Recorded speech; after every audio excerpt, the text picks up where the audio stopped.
Stick around, because what we're about to dive into isn't just politics. It's a full-blown drama that's turning the UK's power structure upside down, from explosive lawsuits to shocking betrayals and a billionaire's unexpected move. This is a story you won't want to miss. Trust me, by the end, you'll have a whole new perspective on what's really happening behind the scenes before we jump in. Make sure to subscribe for more deep dives into politics and the story shaping our world. Let's get started.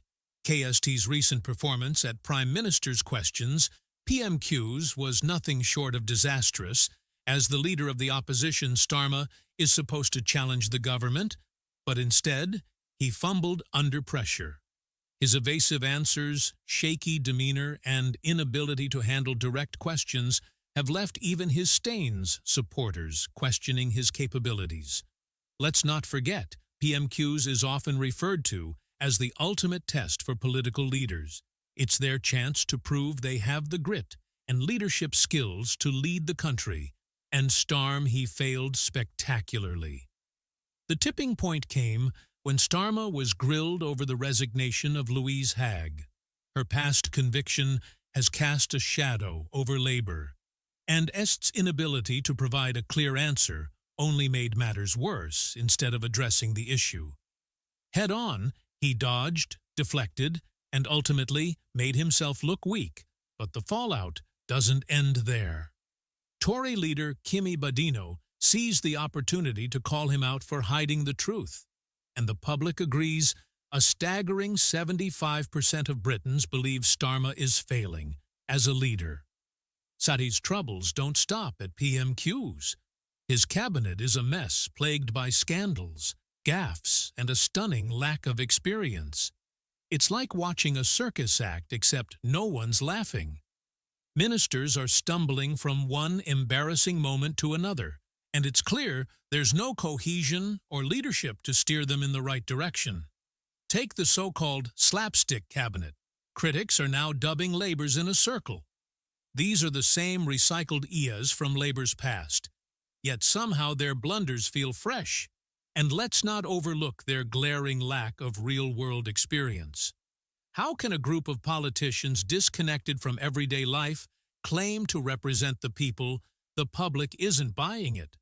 Labour's approval ratings are plummeting, and even their most loyal voters are losing faith. If you thought Labour's leadership woes were bad, wait until you hear about their economic policies, or lack thereof. Labour promised to revive the economy, but instead, their strategies are driving businesses and investors away in droves. Just this year, 45 major companies have delisted from the London Stock Exchange, marking the worst exodus in over a decade. And why Labour's policies, like the 0.5% stamp duty tax on trading, are making the UK a less attractive place for business. Even high-net-worth individuals are fleeing. A recent report shows that 55% of wealthy investors feel the UK no longer supports wealth creation. This isn't just a loss for the rich, it's a loss for everyone. These individuals contribute millions in taxes, money that could fund schools, hospitals, and public services. And let's not forget Rachel Reeves, Labour's Chancellor. Her proposed $25 billion national insurance hike has been criticized as a catastrophic move. Warn, it could lead to higher unemployment and drive even more businesses away. It's a textbook example of how not to handle an economic crisis. Labour campaigned on a platform of change, promising to support students, protect farmers, and help pensioners. But since taking power, they've done the opposite. Labour pledged not to raise tuition fees, but they've done just that. The first increase since 2017, it's a slap in the face to young people who trusted Labour to prioritize education. Labour's inheritance tax policies are putting small farms at risk. Many family-run farms may have to sell off land just to pay taxes, threatening the future of UK agriculture. Winter fuel payment ments have been scrapped, leaving elderly Britain to choose between heating and eating during a cost-of-living crisis. These betrayals have left voters feeling abandoned, and it's no surprise Labor's approval ratings are tanking. Labor's immigration policies are another source of contention.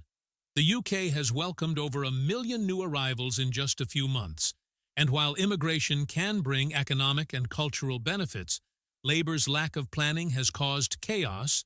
Schools are overcrowded, and teachers are overwhelmed trying to accommodate students who don't speak English as their first language. The demand for affordable housing has skyrocketed, pricing long-term residents out of their communities. Rapid changes to towns and cities are creating divisions with no clear plan for integration. Even Labor's traditional allies, like union leaders, are raising concerns. They fear the influx of workers will drive down wages and undermine hard-won labor rights. If there's one thing Labor excels at, it's launching reviews in just 5 months. They've initiated over 67 reviews, far more than the 16 they promised in their manifesto. But here's the catch. These reviews aren't leading to solutions. They're just delaying tactics, a smokescreen to hide labor. Indecision from financial services to strategic defense. Labor is reviewing everything. But while they're busy talking, real problems are going unaddressed. The NHS is struggling, crime rates are rising, and the economy is in free fall. Even Labor MPs are frustrated. Jess Phillips, a Home Office minister, has publicly criticized the obsession with reviews calling for action instead of endless consultations. The cracks in Labor's foundation are becoming impossible to ignore, and whispers of rebellion are growing louder. Many Labor MPs are openly criticizing Starmer, and some are even positioning themselves as potential replacements. Starmer's approval ratings are dismal. Only 26% of Britain think he's doing a good job as Prime Minister among younger voters. That number drops to just 22%, even in Labour strongholds. Like London, Starmer struggles to reach 30% approval. These numbers are worse than Theresa May's during the Brexit chaos, and John Mayor after Black Wednesday. For Starmer, the writing is on the wall. Conclusion: Kea's leadership is unraveling before our eyes. From disastrous PMQ's performances to broken promises and economic mismanagement, Labour is failing to deliver on its commitments. The question isn't just whether Starmer will survive as leader. It's whether Labour can recover from the damage. With approval ratings plummeting and internal rebellion brewing, the future looks uncertain. Labour has long been synonymous with standing up for the working class, but under Keir Starmer's leadership, the party seems to have lost its identity. Critics argue that ST's attempts to modernize Labour have alienated its traditional voter base without winning over new supporters. A major factor in this image crisis is Labour perceived detachment from Graz. Concerns from the northern mining towns to inner-city communities. Labour's core supporters feel left behind. A recent poll revealed that 60% of traditional Labour voters believe the party no longer represents their interests. Starmer's attempt to rebrand Labour as a centrist, business-friendly party hasn't resonated with the public. Instead, it has left Labour looking like a pale imitation of the Conservatives. This identity confusion is costing them dearly, with voters turning to smaller parties like the Greens, or even abstaining from elections altogether. The party's media strategy isn't helping. Either Starmer's public appearances often feel scripted and robotic, lacking the authenticity that voters crave. Compare this to Kemi Badeno, whose fiery speeches and confident demeanor have made her a favorite among the Conservative base. Labour's failure to connect emotionally with the electorate is a glaring weakness. Although Jeremy Corbyn is no longer at the helm, his legacy continues to cast a long shadow over Labour for many voters. Corbyn's tenure was a period of political chaos and economic uncertainty. ST's leadership was supposed to signal a clean break, but his inability to fully distance himself from Coronis has been a major stumbling block. Take the ongoing controversy over anti-Semitism within labor. Despite ST's promises to root out the issue, reports suggest that significant problems persist. This has alienated Jewish voters and damaged labor's reputation on the international stage. Furthermore, Starmer's reluctance to address Corbyn-era policies directly has left the party in a state of limbo. On one hand, he's trying to appeal to centrist voters by rejecting radical socialism. On the other, he risks losing the left-wing base that rallied behind Corbyn. This balancing act isn't working, and it's creating fractures within the party. One of Labour's key promises was to empower the youth, but the reality is far from inspiring. The young Labour movement, once a vibrant force of political activism, is now struggling to stay relevant. Under ST's leadership, Labour isn't addressing the concerns that matter most to young people. From climate change to affordable housing, the party's policies lack the boldness and urgency needed to win over a generation facing unprecedented challenges. Take climate change, for example. Young voters expected Labour to lead the charge on green policies, but the party's climate strategy has been criticized as vague and uninspiring, while other parties are pushing for ambitious net-zero targets and large-scale renewable energy projects. Labour is lagging behind. The same goes for housing. With soaring rents and a lack of affordable options, young people are desperate for solutions.